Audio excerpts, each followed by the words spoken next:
Santali net set WB SSC WB TET PTET YouTube channel ᱠᱷᱚᱱ ᱥᱟᱱᱟᱢ ᱜᱟᱛᱮ ᱠᱚ ᱥᱟᱹᱜᱩᱱ ᱫᱟᱨᱟᱢ ᱥᱟᱶᱛᱮ ᱥᱟᱹᱜᱩᱱ ᱥᱮᱛᱟᱜ। ᱛᱮᱦᱮᱧ ᱫᱚᱵᱚᱱ ᱜᱟᱞᱢᱟᱨᱟᱣᱟ ᱡᱮ ᱥᱚᱝᱵᱤᱫᱷᱟᱱ ᱨᱮᱱᱟᱜ ᱡᱟᱦᱟᱸ ᱪᱮᱫ ᱢᱮᱱᱟᱜᱼᱟ ᱥᱚᱝᱵᱤᱫᱷᱟᱱ ᱨᱮᱱᱟᱜ ᱜᱟᱱᱟᱝ ᱠᱚ ᱟᱨᱴᱤᱠᱮᱞᱥ ᱚᱯᱷ ᱤন্ডিয়ান কনস্টিটিউশন ᱦᱮᱸᱥᱮ আর্টিকেলস ᱡᱟᱦᱟᱸ ᱠᱚ ᱢᱮᱱᱟᱜ ᱟᱠᱟᱫᱟ ᱚᱱᱟ ᱠᱚ আর্টিকেলস ᱨᱮᱱᱟᱜ ᱵᱚᱱ ᱜᱟᱞᱢᱟᱨᱟᱣᱟ। ᱱᱚᱰᱮ ᱯᱳᱭᱞᱳ ᱜᱟᱱᱟᱝ ᱨᱮ ᱥᱮ আর্টিকেলস ᱨᱮ ᱢᱮᱱᱟᱜ ᱟᱠᱟᱫᱟ ᱪᱮᱫ ᱵᱷᱟᱨᱚᱛᱤᱭᱚ ᱤউᱱᱤᱭᱚᱱ ᱟᱨ ᱴᱚᱴᱷᱟ ᱟᱱᱟᱜ ᱮᱞᱟᱠᱟ। ᱫᱚᱥᱟᱨ ᱨᱮ ᱢᱮᱱᱟᱜ ᱟᱠᱟᱫᱟ ᱜᱟᱱᱟᱝ 2 ᱨᱮ ᱱᱟᱣᱟ ᱯᱚᱱᱚᱛ ᱨᱮᱭᱟᱜ ᱜᱚᱲᱦᱚᱱ। 3 ᱨᱮ ᱢᱮᱱᱟᱜ ᱟᱠᱟᱫᱟ ᱯᱚᱱᱚᱛ ᱨᱮᱱᱟᱜ ᱥᱤᱢᱟᱹ ᱵᱚᱫᱚᱞ ᱥᱮ ᱴᱚᱴᱷᱟ ᱵᱚᱱᱚᱫᱚᱞ ᱟᱨ ᱯᱚᱱᱚᱛ ᱨᱮᱭᱟᱜ ᱧᱩᱛᱩᱢ ᱵᱚᱱᱚᱫᱚᱞ। ᱤᱱᱟᱹ ᱯᱚᱨᱮ ᱢᱮᱱᱟᱜ ᱟᱠᱟᱫᱟ 4 ᱱᱟᱢᱵᱟᱨ ᱜᱟᱱᱟᱝ ᱨᱮ ᱢᱮᱱᱟᱜ ᱟᱠᱟᱫᱟ ᱡᱮ ᱱᱟᱣᱟ ᱯᱚᱱᱚᱛ ᱪᱷᱟᱹᱴᱭᱟᱹᱨ ᱯᱚᱱᱚᱛ ᱨᱮᱭᱟᱜ ᱥᱤᱢᱟᱹ ᱵᱚᱫᱚᱞ ᱮᱢᱟᱱ ᱠᱚ ᱞᱟᱹᱜᱤᱫ ᱥᱚᱝᱵᱤᱫᱷᱟᱱ ᱨᱮᱭᱟᱜ ᱯᱳᱭᱞᱳ ᱟᱨ ᱯᱩᱱᱟ ᱛᱚᱯᱚᱥᱤᱞ ᱨᱮᱭᱟᱜ ᱥᱩᱫᱷᱨᱟᱹᱣᱱᱟ ᱵᱚᱱᱫᱮᱡ। ᱤᱱᱟᱹ ᱯᱚᱨᱮ ᱢᱮᱱᱟᱜ ᱟᱠᱟᱫᱟ 4 ᱟᱱᱟᱜ ᱜᱟᱱᱟᱝ ᱨᱮ ᱪᱮᱫ ᱞᱟᱹᱭ ᱦᱚᱪᱚᱭ ᱫᱟᱠᱚ ᱪᱮᱫ ᱢᱮᱱᱟᱜ ᱟᱠᱟᱫᱟ ᱡᱮ 4 ᱟᱱᱟᱜ ᱜᱟᱱᱟᱝ ᱨᱮ ᱵᱷᱟᱨᱚᱛᱤᱭᱚ ᱥᱚᱝᱵᱤᱫᱷᱟᱱ ᱞᱟᱹᱜᱩᱭᱮᱱ ᱫᱮᱞᱟᱫᱤᱞᱤ ᱚᱠᱛᱮ ᱨᱮᱭᱟᱜ ᱱᱟᱜᱟᱨᱤᱭᱟᱹ ᱵᱟᱵᱚᱫ। ᱤᱱᱟᱹ ᱯᱚᱨᱮ ᱫᱚ ᱵᱟᱝ ᱯᱚᱭᱮন্ট ᱱᱟᱢᱵᱟᱨ ᱜᱟᱱᱟᱝ 3 ᱨᱮ ᱢᱮᱱᱟᱜ ᱟᱠᱟᱫᱟ ᱯᱟᱠᱤᱥᱛᱟᱱ ᱠᱷᱚᱱ ᱵᱷᱟᱨᱚᱛ ᱨᱮ ᱦᱮᱡ ᱥᱮᱴᱮᱨ ᱟᱠᱟᱱ ᱦᱚᱲ ᱠᱚ ᱱᱟᱜᱟᱨᱤᱭᱟᱹᱛ ᱮᱢᱪᱟᱞ ᱵᱟᱵᱚᱫ। ᱛᱟᱯᱚᱨᱮ ᱜᱚᱱᱟᱝ 4 ᱨᱮ ᱢᱮᱱᱟᱜ ᱟᱠᱟᱫᱟ ᱵᱷᱟᱨᱚᱛ ᱨᱮᱭᱟᱜ ᱡᱟᱦᱟᱸ ᱟᱛᱨᱮ ᱱᱤᱛᱚᱜ ᱯᱟᱠᱤᱥᱛᱟᱱ ᱨᱮᱭᱟᱜ ᱟᱛᱨᱮ ᱦᱩᱭ ᱟᱠᱟᱱᱟ ᱚᱱᱟ ᱴᱚᱴᱷᱟ ᱨᱮᱱ ᱦᱚᱲ ᱠᱚ ᱵᱷᱟᱨᱚᱛᱤᱭᱚ ᱱᱟᱜᱟᱨᱤᱭᱟᱹᱛ ᱮᱢᱪᱟᱞ ᱵᱟᱵᱚᱫ। ᱛᱚ ᱜᱚᱱᱟᱝ 9 ᱨᱮ ᱢᱮᱱᱟᱜ ᱟᱠᱟᱫᱟ ᱡᱮ ᱵᱤᱨᱟᱱ ᱵᱷᱟᱨᱚᱛ ᱵᱟᱦᱮᱨ ᱨᱮ ᱜᱤᱨᱟᱹᱵᱟᱹᱥᱤ ᱟᱠᱟᱱ ᱵᱷᱟᱨᱚᱛᱤᱭᱚ ᱵᱚᱝᱥᱚᱵᱩᱫᱟᱹ ᱦᱚᱲ ᱠᱚ ᱵᱷᱟᱨᱚᱛᱤᱭᱚ ᱱᱟᱜᱟᱨᱤᱭᱟᱹᱛ ᱮᱢᱪᱟᱞ ᱵᱟᱵᱚᱫ। ᱤᱱᱟᱹ ᱯᱚᱨᱮ ᱢᱮᱱᱟᱜ ᱟᱠᱟᱫᱟ ᱜᱟᱱᱟᱝ 9 ᱨᱮ ᱵᱷᱟᱨᱚᱛ ᱨᱮᱱ ᱡᱟᱦᱟᱸᱭ ᱦᱚᱲ ᱵᱤᱨᱟᱱ ᱢᱟᱱᱮ ᱵᱤᱫᱮᱥ ᱨᱮ ᱨᱮᱭᱟᱜ ᱱᱟᱜᱟᱨᱤᱭᱟᱹᱛ ᱦᱟᱛᱟᱣ ᱞᱮᱠᱷᱟᱱ ᱩᱱᱤᱭᱟᱜ ᱵᱷᱟᱨᱚᱛᱤᱭᱚ ᱱᱟᱜᱟᱨᱤᱭᱟᱹᱛ ᱵᱟᱨᱜᱤᱞᱚᱜ ᱛᱟᱭᱟ ᱢᱟᱱᱮ ᱵᱚᱨᱵᱟᱫᱚᱜ ᱛᱟᱭᱟ ᱟᱨᱠᱤ ᱦᱮᱸᱥᱮ ᱡᱩᱫᱤ ᱩᱱᱤ ᱵᱷᱟᱨᱚᱛᱤᱭᱚ ᱮᱴᱟᱜ ᱫᱤᱥᱚᱢ ᱨᱮ ᱪᱟᱞᱟᱣ ᱠᱟᱛᱮ ᱜᱤᱨᱟᱹᱵᱟᱹᱥᱤᱜᱼᱟ ᱛᱟᱦᱚᱞᱮ ᱩᱱᱤ ᱫᱚ ᱚᱸᱰᱮᱱᱟᱜ ᱜᱤᱨᱟᱹᱵᱟᱹᱥᱤ ᱞᱮᱠᱟᱛᱮ ᱡᱚᱛᱚ ᱠᱤᱪᱷᱩ ᱦᱩᱭᱩᱜ ᱛᱟᱭᱟ ᱠᱤᱱᱛᱩ ᱵᱷᱟᱨᱚᱛ ᱨᱮᱱᱟᱜ ᱫᱚ ᱠᱤᱱᱛᱩ ᱵᱟᱫᱚᱜ ᱛᱟᱭᱟ। ᱛᱟᱯᱚᱨᱮ ᱢᱮᱱᱟᱜ ᱟᱠᱟᱫᱟ ᱜᱟᱱᱟᱝ 10 ᱨᱮ ᱱᱟᱜᱟᱨᱤᱭᱟᱹ ᱠᱚᱣᱟᱜ ᱟᱹᱭᱫᱟᱹᱨ ᱵᱟᱵᱚᱫ। ᱛᱚ ᱜᱟᱱᱟᱝ 11 ᱨᱮ ᱱᱟᱜᱟᱨᱤᱭᱟᱹᱛ ᱵᱟᱵᱚᱫ ᱛᱮ সংসদ ᱟᱜ ᱥᱚᱨᱛᱚ ᱴᱷᱟᱲᱚ ᱜᱚᱴᱟ ᱵᱟᱵᱚᱫ। ᱛᱚ ᱜᱟᱱᱟᱝ 12 ᱨᱮ ᱫᱤᱥᱚᱢ ᱵᱟ ᱨᱟᱥᱴᱨᱚ ᱨᱮᱭᱟᱜ ᱞᱟᱹᱭᱟᱹᱨᱤ ᱟᱨ ᱵᱚᱨᱱᱚᱱ। ᱜᱟᱱᱟᱝ 12 ᱨᱮ ᱢᱩᱞᱟᱱ ᱟᱹᱭᱫᱟᱹᱨ ᱠᱚ ᱥᱟᱶ ᱵᱮᱡᱩᱨᱤ ᱟᱹᱭᱤᱱ ᱥᱮ ᱢᱩᱞᱟᱱ ᱟᱹᱭᱫᱟᱹᱨ ᱠᱚ ᱮᱲᱮᱨᱟ ᱱᱚᱝᱠᱟᱱ ᱟᱹᱭᱤᱱ ᱠᱚᱫᱚ ᱵᱟᱨᱜᱤᱞ ᱟᱱᱟᱜ ᱠᱟᱱᱟ। ᱛᱚ ᱜᱟᱱᱟᱝ 14 ᱨᱮ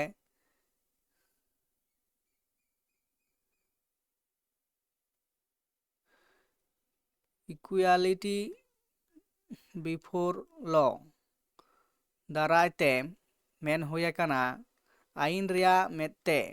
ᱡᱷᱚᱛᱚ ᱦᱚᱲᱜᱮ ᱥᱚᱢᱟᱱ ᱟᱨ ᱟᱹᱭᱤᱱ ᱫᱚ ᱥᱟᱱᱟᱢ ᱠᱚ ᱞᱟᱹᱜᱤᱫ ᱥᱟᱱᱟᱢ ᱠᱚ ᱥᱚᱢᱟᱱ ᱛᱮ ᱨᱩᱠᱷᱤᱭᱟᱹ ᱠᱚᱣᱟ। ᱜᱟᱱᱟᱝ 40 ᱵᱟ 14 ᱛᱚ ᱜᱟᱱᱟᱝ ᱡᱟᱦᱟᱸ ᱢᱮᱱᱟᱜ ᱟᱠᱟᱫᱟ 16 ᱛᱚ ᱫᱤᱥᱚᱢ ᱫᱚ ᱡᱟᱦᱟᱸᱭ ᱱᱟᱜᱟᱨᱤᱭᱟᱹ ᱥᱟᱶᱛᱮ ᱫᱷᱚᱨᱚᱢ ᱡᱟᱹᱛᱤ ᱵᱚᱨᱱᱚ ᱡᱟᱱᱟᱝ ᱥᱮ ᱡᱟᱱᱟᱢ ᱴᱷᱟᱶ ᱞᱮᱠᱟᱛᱮ ᱵᱷᱮᱯᱮᱜᱮᱫ ᱟᱱᱟᱜ ᱵᱮᱣᱦᱟᱨ ᱵᱟᱝ ᱠᱚᱨᱟᱣ ᱫᱟᱲᱮᱭᱟᱜᱼᱟ। ᱛᱚ ᱜᱟᱱᱟᱝ 17 ᱨᱮ ᱦᱮᱱᱟᱜ ᱟᱠᱟᱫᱟ ᱥᱚᱨᱠᱟᱨᱤ ᱪᱟᱹᱠᱨᱤ ᱨᱮ ᱡᱷᱚᱛᱚᱢ ᱱᱟᱜᱟᱨᱤᱭᱟᱹ ᱠᱚᱣᱟᱜ ᱥᱚᱢᱟᱱ ᱫᱟᱣ ᱛᱟᱦᱮᱱ ᱛᱟᱠᱚᱣᱟ। ᱛᱚ ᱜᱟᱱᱟᱝ 16 ᱨᱮ ᱛᱚ ᱡᱚᱯᱚᱴᱮᱫ ᱫᱚ ᱵᱟᱪᱷᱚᱠ ᱢᱮᱱᱛᱮ ᱞᱟᱹᱭ ᱥᱟᱰᱮ ᱦᱩᱭ ᱟᱠᱟᱱᱟ। ᱛᱚ ᱜᱟᱱᱟᱝ 16 ᱨᱮ ᱫᱩᱠ ᱫᱟᱨᱟᱢ ᱯᱷᱟᱹᱫ ᱟᱨ ᱥᱮᱪᱮᱫ हिस छाड़ा सानाम हिस रे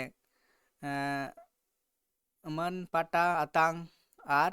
व्यवहार बाधक आकाना। तो नवा जहाँ गानांग को बन नेल केदा आर्टिकल्स मिदटांग आर्टिकल्स काना जे ओका आर्टिकल्स रे चेद बाबते ओना रेना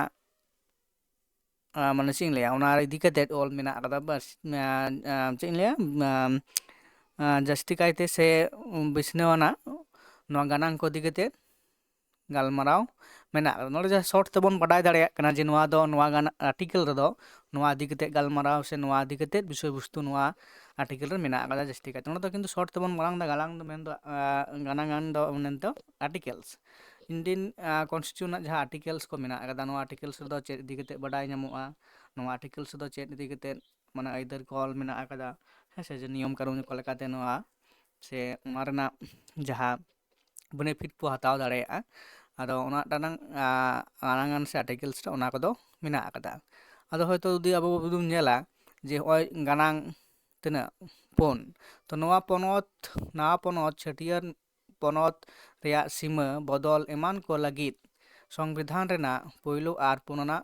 तपसिली रेना सुधराव बंदेज। तो नोडे जुदि बो नेला नवा पोनत चिका लेकाते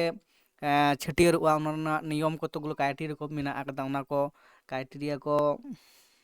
फुलफिल लेखान तो मिदटांग पोनत रेना ᱧᱩᱛᱩᱢ छटियर गानोआ तारपरे चेला पोनत रेया सीमा तीन मारांग मेना कदा तारपरे बदल एमान को लगित ते संविधान रेया नवा जहाँ गानांग फोर रे मेना कदा से पोन रे मेना कदा ओना दी कते तिना लादा पोना तफसिली रेना सुधरावना बंदेज मेना कदा। तो नोडे जहाँ बंदेज हेना बाडाय दाड़ेयाग कना शॉर्ट ते किन्तु नोवा रेना जुदि बिछनाव तेबन गालमाराव लेखान नोवा गानांग इदी कते जहाँ मेना कदा ओना रेबन बाडाया जे चेद लेकाते चेद क्राइटेरिया को मेना कदा ओना लेकाते नोवा आर्टिकल दो मेना कदा। तेना भिडियो दो नोवा तहे कना गालमाराव जे संविधान रेना गानांगान को तो एरपर भितर दो किन्तु अब ओनकाना गानांगान से आर्टिकल्स बन नेल दिया तेहेन नोडे बन गालमाराव केदा जे तिना गेलेरेल गोटांग हेसे एरपर नोवा आर्टिकल्स तिना मेना कदा नोवा संविधान रे अब ओना संविधान ना आर्टिकल्स को बन पर भिडियो रेबो पर बन चिकाया बाडाय दिया बन हेसे मा एनखान ताहले तेना भिडियो नोंडे गिन मुचाद दा आरो तायम दाराम